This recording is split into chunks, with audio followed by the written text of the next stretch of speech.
What is up, everybody? Welcome back to another NBA Rundown brought to you courtesy of Run Pure Sports and Run Pure Bets. Please like the video and subscribe to the channel. I'm here today with Hoop. Hoop, you had quite the weekend down there with the whole Run Pure crew. How'd it go?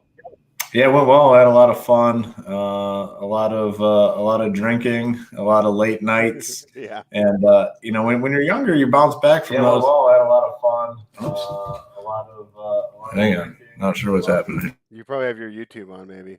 when you're younger, you bounce back. Oh, all right. Sorry about that. The sound started playing. Yeah, when you're younger, you bounce back from those nights rather quickly. But I'm mid-30s and I still feel good. But you don't bounce back as quickly. So still paying the price a little bit today. But we'll bounce back and looking forward to this NBA slate. Looks pretty good. Yeah, I had a lot of fun watching the anticipated matchup between Tidal and Big T. But boy, that three dribble rule kind of ruined it as a viewer, right? Big T couldn't do much getting around him with only 3 dribbles on.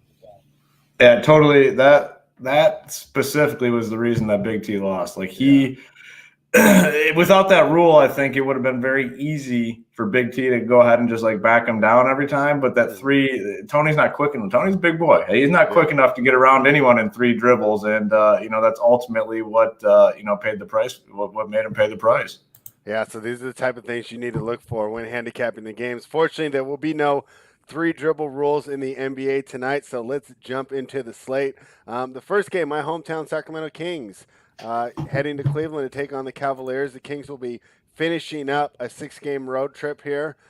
They got absolutely smacked yesterday by the Philadelphia 76ers. Or actually, that was Saturday night that happened, and they got torched by the Sixers. And I don't think Ben Simmons played in that game, so that was definitely a bad loss. Now they're playing a Cleveland team that's starting to come around a bit, but still, they are the Cavaliers. So the Cavaliers are catching 4 at home. I really don't know what to make of this game. I kind of like Cleveland. I don't think Sacramento should be laying points to anyone. But, boy, they're a hard team to back. What do you think? Yeah, I mean, two teams that are somewhat hard to back. I mean, for the reasons that you kind of mentioned. I mean, the Cavs are playing a little bit better. I'd definitely be inclined to go with the Cavs here plus the 4 if making a play. I mean, I don't think it's a game you absolutely have to make the play. I kind of like the over a little bit too. I mean, not great defenses here, so I don't mind the over. I don't mind Cleveland plus 4 in the spot. Not strong convictions, but I mean, that's definitely the route I'd be looking to go in this game. In terms of DFS purposes, not a ton stands out. I mean, can take a look at some of these guys, I think. I mean, the Kings are a tough team right now with pretty much at full strength. And we always kind of talk about it on this show and other shows as well, where, this day and age of the NBA where so many guys are, so many injuries and so many guys resting on back-to-backs and stuff like that. That's really where you need to be focusing for DFS purposes. And we don't really have much of that in this game, so it makes it kind of tough. So this is probably a pretty good stay away in DFS. I just want to pull up Jared Allen's price on FanDuel. It was really low yesterday. Yeah, still 6-7. I think you can play him on FanDuel if you want at that 6-7 price tag. But outside of that, there's not a lot of interest for me in this game here from a DFS perspective. But I do kind of like Cleveland, and I kind of lean the over as well here. Yeah, it's so funny with FanDuel. I mean, they don't care about their prices at all, right? I mean, No. They're just not changing them. Yeah, they've literally given up on their DFS product, and it's really bad. The pricing on there makes it really tough for DFS. I mean, they end up having some like stone cold locks on certain nights, and it's just not a good situation for DFS purposes. Yeah, like with Houston, right? Kevin Porter, right? I mean, he was like 3,500. He was an awesome play, and then he kept going up, and then he got to the point where it's like, okay, he's valued about right? DK was on top of that. It felt like FanDuel just kept throwing him out there like, less than 4K. So it's like, how could you not play him? And I think that you brought up a good point when it comes to the total, because I think if you are going to roster this game, you need to have an idea on how you feel about this total. And it's like almost the opposite of the unstoppable force versus the immovable object. It's because we have the worst offense going against the worst defense. So Yeah. it'll be interesting to see how that one turns out. This isn't my favorite game to gamble on, but like I said, if I did take a stab, I think I would go ahead and grab the points with Cleveland. Uh, Kings could be tired towards the end of the road trip, and I do think that we'll get a pretty good effort from Cleveland tonight. So I look like Cleveland there, and yeah, it looks like this should be a nice little stay away the from the bets perspective, and we'll see how you guys do if you guys end up finding a roster. But I think it would take some injury news before you Yeah. rostered some of these guys. So let's go ahead and move on to the next game. This one might have some DFS potential. And I kind of liked it from a betting side yet, although I haven't placed one yet. This is the Oklahoma City Thunder, 18-24, 23-19 against the spread, going against the Minnesota Timberwolves, 10-32, 17-24 against the spread. So you can see these are teams that both like to cover, even when they don't get the wins. Right now, Oklahoma City's catching 3 points, and the total's 226.5. So this is a game that I actually kind of like Minnesota here because I think the Oklahoma City usually covers those larger spreads. But at the same time, I mean, Minnesota's just not a good team, and it's almost like the Cleveland situation. Two teams that probably should be favored, but I don't really, I don't really want to lay points with Minnesota the same way I didn't want to lay the points with the Sacramento Kings. What are you thinking here? Yeah, it's if I'm going anywhere, it's probably I'm going to get on Minnesota and I'm going to get on them early. Gilgeous-Alexander is listed as questionable. I mean, if he were to sit, that's obviously a big boost to the Timberwolves. So this is a game that if I am going to make a play on it, it's going to be Minnesota, and it's going to be I'm going to play, not a full unit. I'm going to play, make a smaller play on it in hopes that Gilgeous-Alexander does sit, and then this thing would probably move a couple more points. But it's two teams. I always talk about it that aren't necessarily looking to win ball games, but the Thunder have covered a lot. But in most of those games, like you said, are the ones where they're big time underdogs. This is only 3. Definitely Minnesota. DFS purposes, we really need to see what happens with Gilgeous-Alexander. Not exactly what is it, right shoulder injury. So we need to see whether or not he plays or not. And this game is 30 minutes after lock. So probably will have the news before. But if he does indeed sit, you're going to be looking at a lot of guys. Obviously, Horford gets a boost. Poku is a guy we could potentially look at. This Ty Jerome guy would probably become a really solid DFS play. He's actually been playing pretty well and getting steady minutes. So he was someone that I'd potentially look to as well. On the Timberwolves side, I really like Karl Anthony Towns here. We don't have a lot of studs to pay up for on the slate. It's kind of in a weird rotation right now where all the big name guys end up playing on the same nights. Like it seems like Luka, Giannis, Joker, they're all playing. Their schedules are lining up where they're playing on the same nights, and we have these off nights like tonight where we don't have a ton of those studs, and that's the case tonight. So I think a guy like Karl Anthony Towns, he's 9,500 on DK. He gives us that chance to get a 60, 65 fantasy point game potentially. We haven't seen many of those from him this season, but it's not out of the realm of possibility. So at 9.5K on DK, I really like Karl Anthony Towns.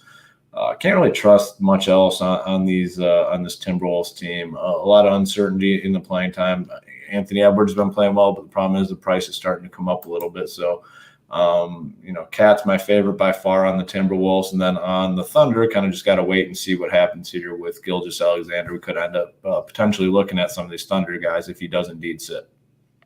Yeah, and yesterday, right, the bad news for the Charlotte Hornets: LaMelo Ball out for the season with a broken hand. So that means in the 2 games we discussed, we have now the 2 front runners for the Rookie of the Year award, and Anthony Edwards and Tyrese Halliburton. If you were to place a bet, who do you think ends up squeezing out that award now that LaMelo probably won't get it with all the missed time? Oh man, I think it's gonna. I'd lean Halliburton just because he was given the opportunity early on to have a big role. Anthony Edwards is kind of coming on a little later. They're hesitant. There's Saunders, who I think was an awful coach, was really hesitant to use him. Now they're starting to use him a little bit more. Maybe too little, too late for him. Halliburton's been doing it for a while, so I'd probably lean Halliburton. All right, yeah, I was interested because so my buddy put down a Halliburton ticket at like 6-1, and I said, okay, probably won't get it unless LaMelo gets hurt. And then after LaMelo got hurt, I jumped on there, and he's actually Edwards is favored over Halliburton now. Edwards was about Okay. um, probably 3-1 right now, and this is before they changed the odds, and Halliburton was 7-1 Okay. going into yesterday. So I was really surprised that Edwards had Yeah. moved ahead. So just curious to see what you thought about that, and that'll be something fun to watch. I mean, both those races are now up in the air, right? Because we had 2 MVP candidates and a Rookie of the Year candidate drop last week, and I Yeah. expect we're going to see more. This is a lot of games to play for Oh, yeah. these guys. You know, I mean, it's not like when Title and Big T are at the gym. The pace of the NBA game and the impact that they have because those guys move so fast and jump so high. It's really hard on the body. So I wouldn't be surprised if we saw more injuries because they're just packing these games in, and they do need to because the salary cap and all that stuff. You know, they could be untenable, but. It would definitely something to keep an eye on there. So we both leave Minnesota, but not our favorite team to lay points with. Now we just talked about LaMelo a bit, but how do you think that this is going to affect the Charlotte Hornets, who are 20-21, 21-19 against the spread, going against the San Antonio Spurs, who are 22-17, 23-15 against the spread. Totals 224.5. Spurs are laying 5. I think that the Charlotte Hornets have the depth to absorb the LaMelo injury, but I wonder what it does to their psyche as a team, just because he was so well liked and so much fun to play with. How do you think this affects the Hornets, and what are you thinking for tonight with them getting 5 in San Antonio? Yeah, I mean, it's obviously a huge hit to them and what they've been able to do this season. And I think it's going to be a little adjustment period for them because early on in the season, they're kind of just, they weren't giving him a ton of run, but as the season gone on, they became more and more dependent on him. Now he's going to be gone. I don't think I could bet them in the spot. If I was going to do anything, I'd go with the Spurs in the hopes that, they're a disaster for a few games and try to figure out what to do without LaMelo. So, maybe the Spurs, not a strong lean, but in terms of DFS, all these guys are going to get a much, much bigger role. And I think right now, obviously out of the gate, the price, too cheap. Devontae Graham is only 4.8 on DK. DK is going to be popular tonight, but I mean, LaMelo was doing a lot for this team, like a lot across the board. So there's a lot to go around. I think Gordon Hayward, I think he's going to get a good boost. I think he's definitely in play tonight. Terry Rozier's in play. Malik Monk, Miles Bridges, all these guys down the road, 3 weeks from now, their price tags are going to be much higher than they are right now. On DK, maybe not on FanDuel. FanDuel is not really in the business of adjusting pricing all that much right now. So on DK, for sure, all these price tags are going to be higher in 3 weeks. It's a big role that LaMelo had. And, the points, rebounds, assists, he's kind of doing a little bit of everything. So all these guys are too cheap right now. Graham's the guy that's going to be popular for sure. But the other guys, you don't have to worry about all that much in terms of ownership. So for tonight specifically, like Terry Rozier, I think it's a really good tournament play. Malik Monk's a really good tournament play. Graham will have ownership. Gordon Hayward might have a little bit, but not a ton, nothing that you need to avoid. So good, solid plays here on the Spurs side. They just have a lot of bodies. I mean, even with the LaMarcus Aldridge thing, him sitting out, they still have a lot of guys that they're willing to go to. The price tags to me aren't all that appealing. This is a team I'll be looking to avoid tonight specifically. And, we need guys out for them to really be in play. It's something we've talked about all season long, Big T and myself. Like, they just have too many guys. And it's just in this day and age of NBA with all, like we talked about, all the injuries, all the guys resting, those are the teams you need to be focused on. Not a team here like the Spurs. So they're a good fade, I think, across the board tonight in DFS. But these Hornets guys are definitely the interesting one tonight specifically. Yeah, I'll definitely be waiting to see if Kay Fallick puts out any charts for the Spurs before this game. He loves the Spurs.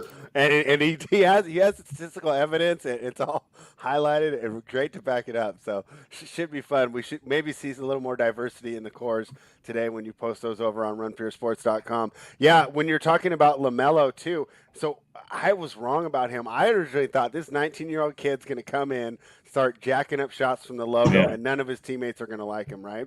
But he was such a playmaker, and he found his teammates with the passing to where he was fun to play with. It's like, okay, fine, you can shoot from the logo if you're also, zipping me in for easy layups and dunks. So I think it's a tough situation here for Charlotte. I definitely think that there could be a little bit of a letdown here as they kind of lose that spark and that energy, that youthful enthusiasm, right? I mean, Gordon Hayward's good, but he doesn't have that same kind of fire that LaMelo had, the joy of the game and just being so young and energetic. So I like the Spurs here in this spot, and I'm staying away from that total because I hate totals in between 220 and 227. Yeah. That just seems to be like the sweet spot of the NBA, and they're coming so close. It seems like the other totals where you really find the edge are the really low totals and the really high totals. So I like the Spurs laying the 5 here. This next game, boy, I haven't placed it yet. I definitely want to talk to you about it beforehand. But I almost feel like going out on a limb here and taking the ugliest bet on the board. And of course, the game I'm talking about is the Toronto Raptors heading to Houston to take on the Rockets, who at one point, Hoop, were 11-10 this year. They were at one point 11-10. They're now 11-30. So really, I mean, I don't really need to talk much about the Rockets and all their problems. Boy, did you see the play that Lou Dort made with the block shot against John Wall to prevent them getting the win this weekend? I didn't see that one, no. Okay, yeah, no, it's just fantastic. So, Wall's going for the win, drives. He actually gets a little separation on Dort. Dort's so much bigger, gets the block shot there. Yeah. And then Wall had a chance for redemption there with he chose to do a 3 the second time, did not go in. Oklahoma City gets the win. And boy, that was a tough loss. And I don't know if you saw this either. I mean, Silas looked just completely dejected in the postgame. it was a tough watch. I mean, so hard for him. He's been assistant coach for like almost 20 years. Finally gets his shot, and this is one of the worst situations for a new head coach to be in. First, with Harden forcing his way out, then they have that nice little run. Then Christian Wood goes out. All that being said, I kind of think that tonight the Rockets could cover this game. And would I be crazy to take the 8.5 here? You got more balls than I do. I can't do it.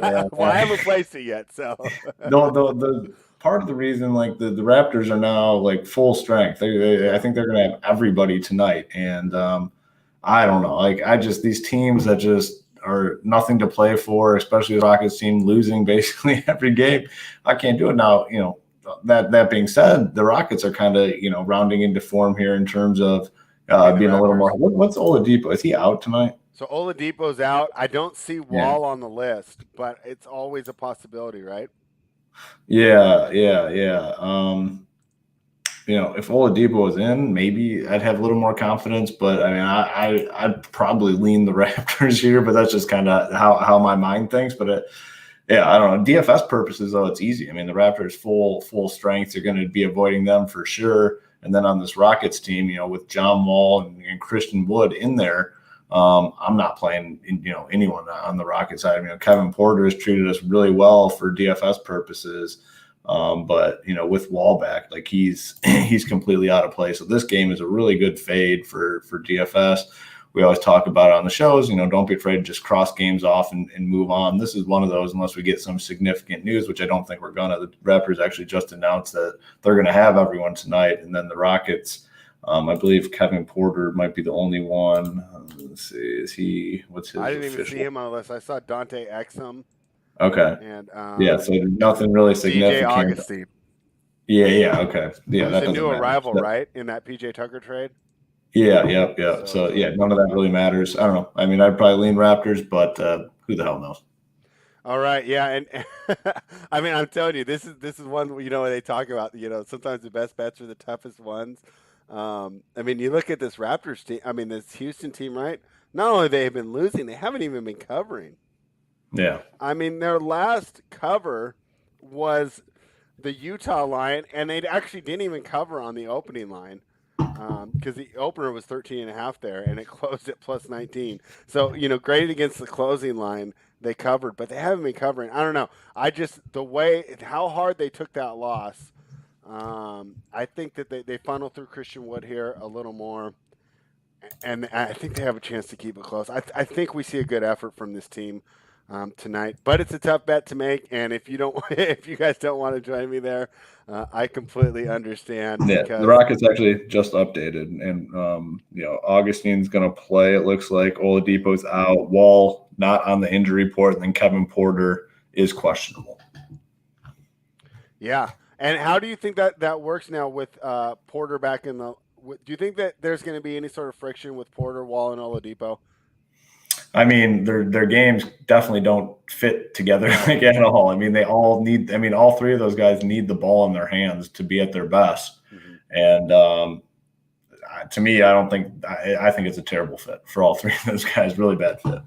Yeah.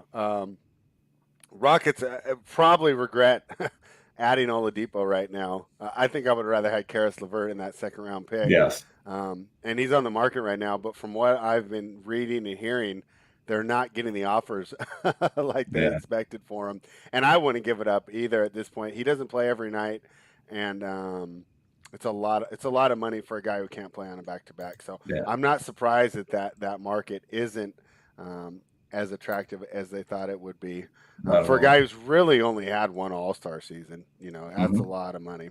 So, all right. Well, I'll be brave there, and we'll see how it is. I'll send you a message tonight. Yeah, let me know how it goes. This is another game here that I like the points here. The Utah Jazz heading to Chicago. The Bulls are catching 9 points at home, and I've lamented their inability to cover, but that's a lot of points here. The Jazz, this will be their 5th game on the road trip. I think this is the last night of the trip. Only been 2-2 on this road trip so far, so they haven't been steamrolling like they had been. They did not cover against the Raptors the other night. They lost against Washington straight up. They beat Boston, and they lost in Golden State. So that's how their road trip's going. Now they're in Chicago, another team that's got a lot of trade rumors swirling around them. So I like Chicago with the +9 here. What do you think? Yeah, I'm with you. I'm going to take the points in this game. I mean, Utah, like you said, I mean, yes, they're a good basketball team, but I think they got a little overhyped there for a while, and I think these spreads are kind of still buying into that hype, and I'm not necessarily buying into it. So I'm good taking the points here. 8.5, 9, whatever it is. DFS wise, not many plays here. I mean, the Jazz are like the Spurs. When I talked about the Spurs, when they're at full strength, which they are, there's just not many options. They have too many guys that need the ball. Conley, Mitchell, Bogdanovich, Ingles, Clarkson, all guys that can that kind of need the ball in their hands. So for DFS, good team to fade when they're at full strength. That's what we have tonight. And then the Bulls, it's too many guys. They just have too many guys that are in play and too many guys that play. So the one guy I would say maybe Satoransky you could play. He's cheap. And let's see, what do you do?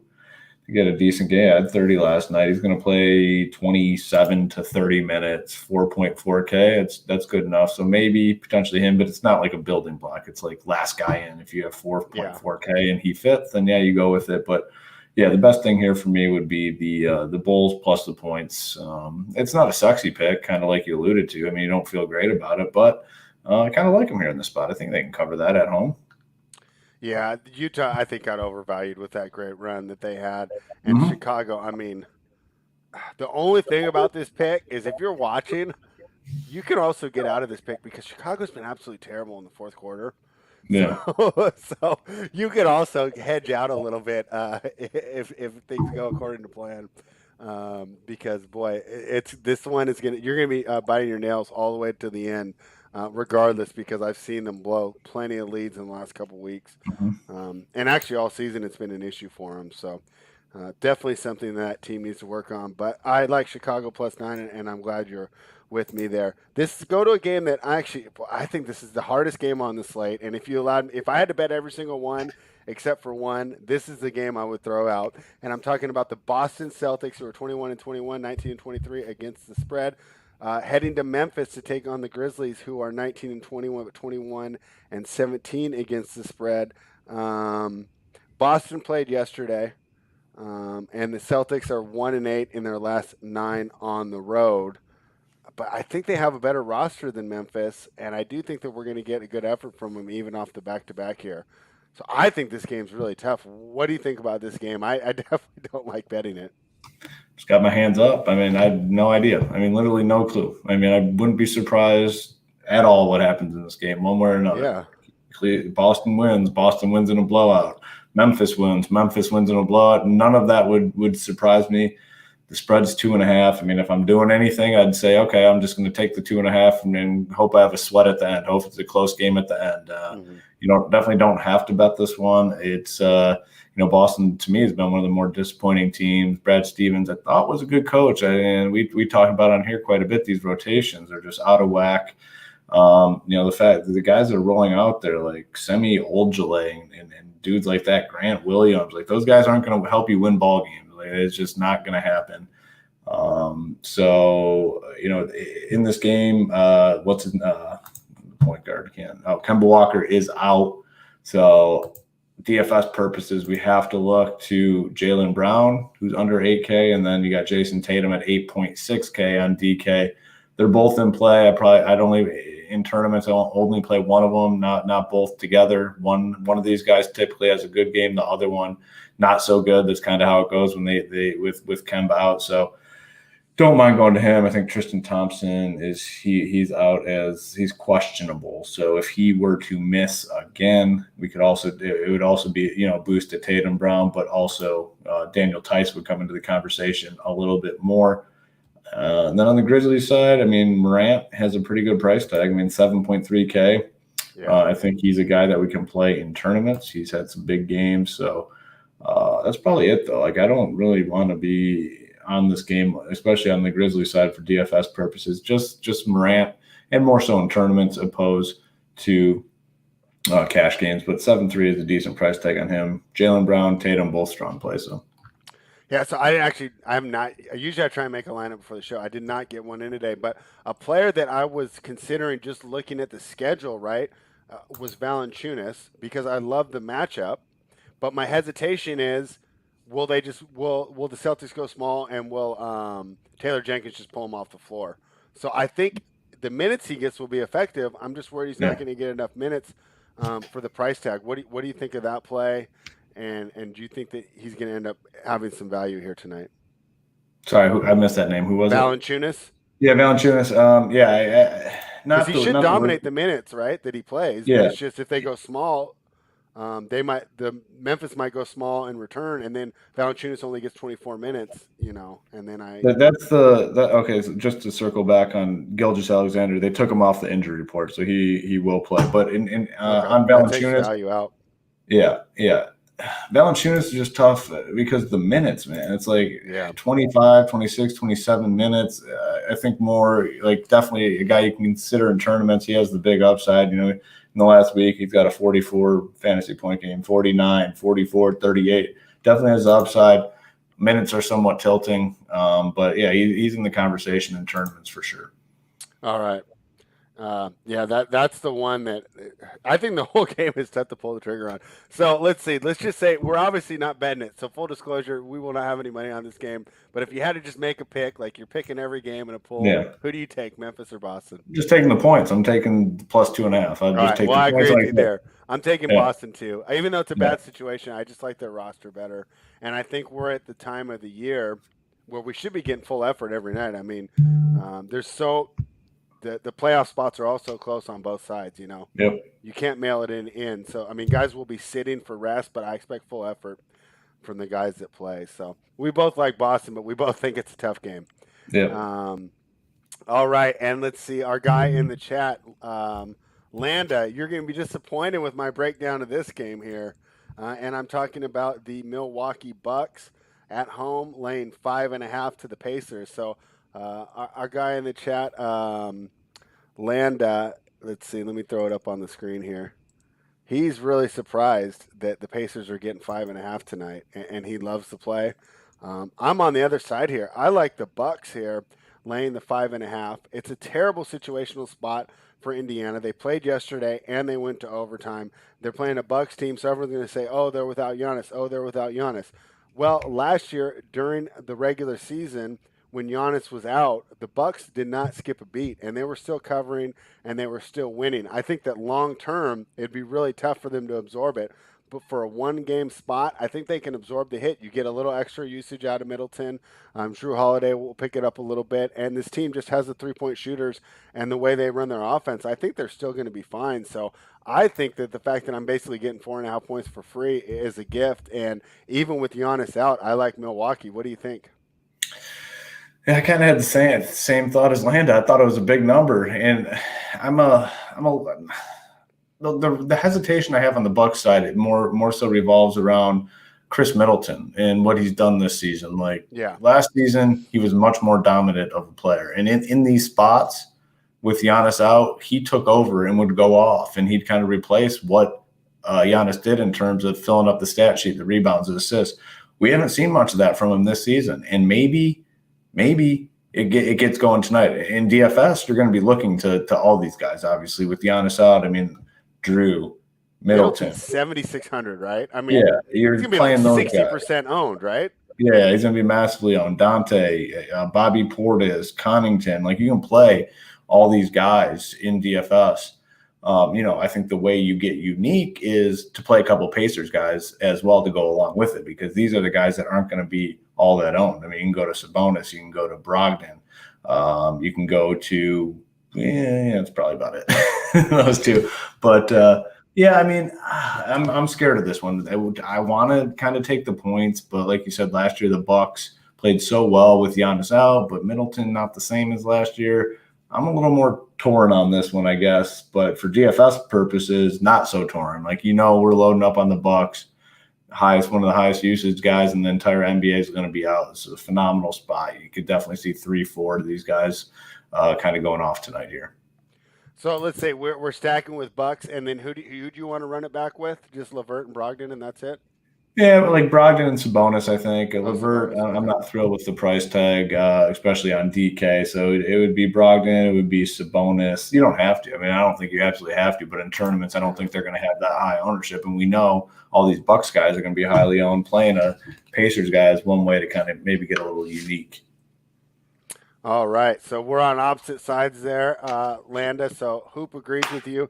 Landa says they're a different Pacers team with LeVert. He gives them another dynamic player. I definitely agree there. I'm not fading the Pacers overall as a team. I just think it's just such a tough situational spot for them on the road coming off an OT game.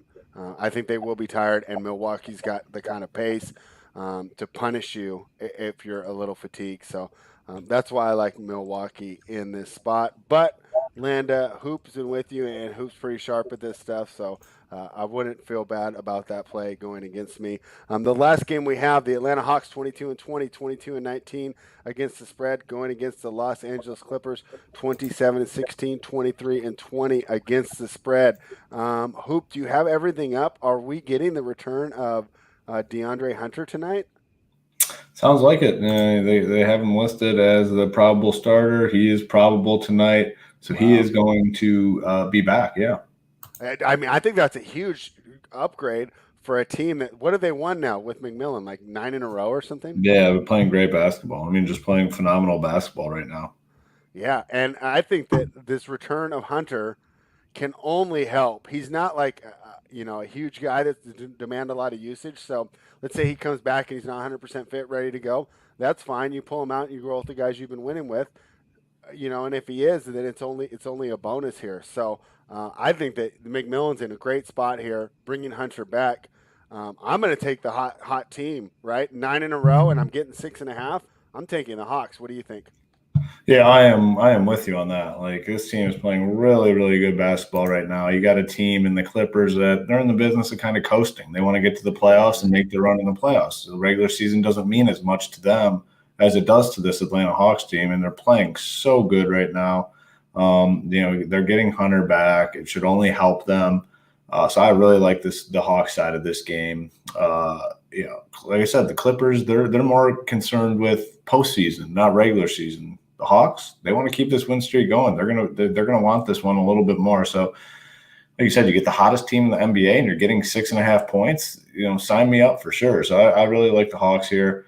DFS wise, a little bit different story. Like, they have a lot of options here and a lot of guys that you can play, and that's not great for DFS. So most likely going to be off this Hawks team. I mean, you can play some guys a little bit. I mean, Trae Young has a good price tag at 8-8. Clint Capella has a good price tag at 7-3. If you're building a bunch of tournament teams, maybe keep these guys in the pool. But for the most part, it's not a really good spot. Now, on the Clippers side, I do think we have some plays here because Serge Ibaka is going to be out, and Zubac has started. And Zubac has been a guy all throughout his career. If he gets minutes, he typically produces. Now, they had a dud letdown last time, their entire team, so he only played the 24 minutes, got 21 fantasy points. But before that, 34 minutes, 35 minutes, 33 fantasy points in both those games. He's 5.1K. He's one of the better values on the slate. They got the price up on Marcus Morris. Not a ton of interest in him. George and Kawhi, I think, are reasonable fantasy options here.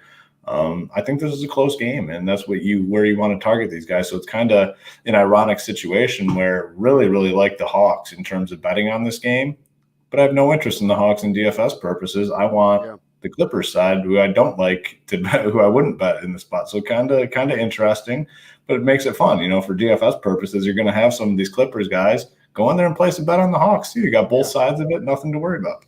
And I think that's almost become standard for this year, and more than a typical year. Now, obviously, I'm a newbie in this DFS compared to you guys, but teams full strength, that means we want to back them from a betting perspective, right? But for the DFS, you guys are always targeting the injuries. You're targeting the value. He's priced like he's only going to get 18 minutes, but we know that he's going to get 28 because of the injuries. So and that completely makes sense to me that you would want to, load up on the Clippers for DFS and then go ahead and bet the Hawks. And I went ahead and placed that bet while we were talking about. Greg Russo asked this question 30 minutes ago, but it is time. It is, he said, is it best bets time yet, right? As soon as he logs on. So thank you for Greg Russo for staying on brand. But it is time for the best bets. Hoop, what are you thinking today for your best bet? Side, total, what do you got? Got to redeem myself. I went against what I always talk about on the show, and I had that 5-0 record, put it on the line, and took an over/under. And I said I don't love over/unders in the NBA unless it's a real obvious situation. I took the over in that Pelicans Trailblazers game and paid the price for it. But we're going to get back on track tonight. And I mean, to me, I'm going with the game we just talked about. I love the Hawks plus that 6.5. I think it's a really, really good spot for them for all the reasons that we just talked about. They're playing phenomenal basketball. You get the hottest team in the NBA. You're getting 6.5 points going up against the team, like I said, that's more worried about getting to the postseason and making waves in the postseason, not the regular season. I think it's a perfect storm here for the Atlanta Hawks. Give me that 6.5. Feel real good about it. All right. I'm going to go ahead and take the Chicago Bulls +9. We talked about it earlier, and we seem to be on the same side. We think that's too many points for a team that's playing well, and we believe the Jazz have been overvalued on their winning streak here. So I think the Bulls are a great play here. So we're grabbing points with two Eastern Conference teams going against some of the West Coast Giants here. So we're definitely taking some bold stands here, Hoop, but I'm pretty sure it's going to turn out well. Give me the schedule for Hardwood Live real quick. What nights are you going to be on there giving out all the DFS winners? Yeah, I'll be on personally all week except Tuesdays. Tuesdays I do the PGA show at night, but the hardwood shows every day. I think today's 5:15 just because it starts a little 5:15 Eastern because the slate starts a little bit later. But we'll be on all week giving the winners. Yeah, and then JSU and Holden are on there from straight up to lock, covering all the news and notes from the slate. So it should be a good week of NBA. Looking forward to it. Who's with you tonight on the Hardwood Live? We got Mangone and Title, I want to say. So Title, it'll be an interesting. Title's going to be taking the victory lap. I'm sure he'll want us to stroke him a little bit, but we'll put him back in his place. I got a few shots to take at him. I hope he cuts like a WWE style promo to start the show because that was quite the victory. And I was impressed. He looked pretty smooth out there. Yeah, that step-back jumper was nice. I was like, wow, like I wouldn't want to play him. Yeah, he was. I was impressed. He was obviously confident. Big T was confident as well. One guy got served, and one guy gets to celebrate the victory, and that person's title. I was impressed. Yeah. Yeah, I expect a promo tonight worthy of Vince McMahon. So tell Title when you talk to him pregame that we're expecting some histrionics from him. So everybody.